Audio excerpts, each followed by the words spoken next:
to the conflict have agreed that there should be something called the hybrid court for South Sudan, which would be established by the African Union. And part of our report is really detailing why we think faster progress should be made on that, and calling for the African Union and the government to get together and finalize the details for that. So to answer your question, there are possibilities to prosecute when this court is established. Right. The African Union Hybrid Court. All right, I'm afraid we'll have to leave it there. But Andrew Clapham, thank you very much. He's he's a member of the UN Human Rights Commission.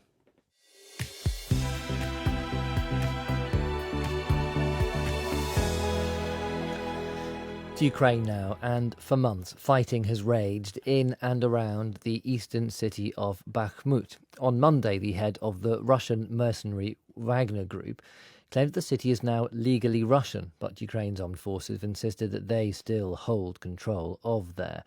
We're going to speak now to Bogdan Avramenko, who's a cardiologist and a medical volunteer with the FRIDA organisation, which offers medical aid to civilians living on the front line and has recently been in Bakhmut, but is now on the line from the capital, Kyiv. Thanks so much for joining us, Bogdan. Just tell us, when you were in Bakhmut, what were the conditions that people were living in, and what were the kinds of injuries or conditions that you were treating?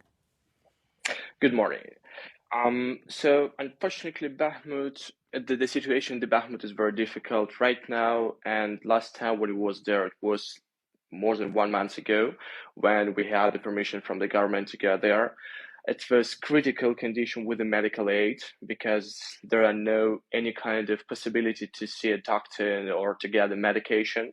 It was before, and the situation every day is worse and worse.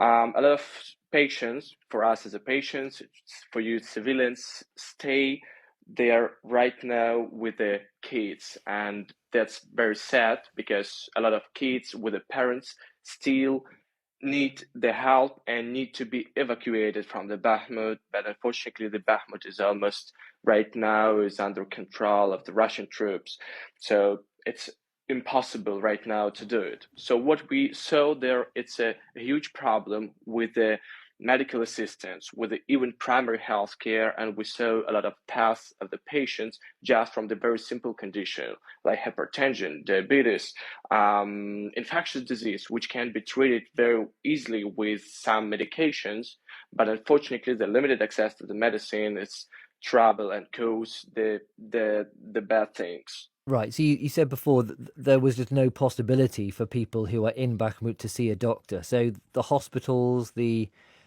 general practice surgeries, they're all closed, are they? Unfortunately, the Bakhmut is very big city. And when we was there, at that time, it was only 2 general physicians or 2 family doctors who may see the patient, but the movement between the buildings is very dangerous, and some areas in Bakhmut wasn't covered with the medical assistance.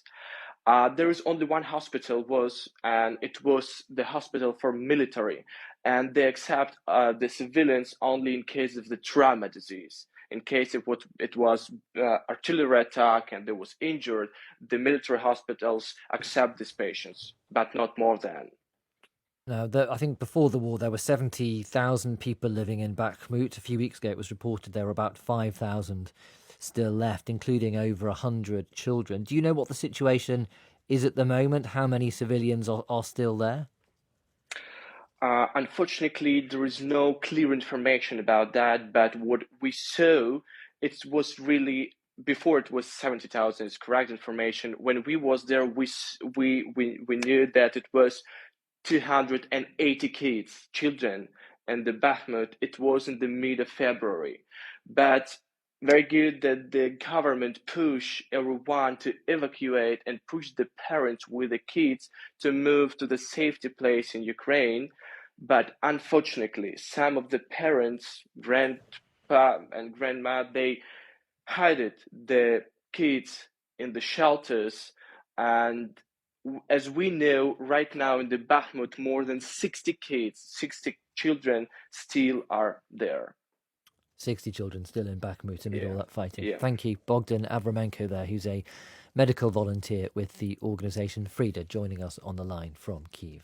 Well, you're listening to Newsday from the BBC with Rob Young and Akwesi Sapon in London. And our top story this hour, one person has been confirmed dead and about 30 are injured in a train crash in the Netherlands. The train was derailed after it hit a construction crane. Isaac Fannin is here with all the sports headlines.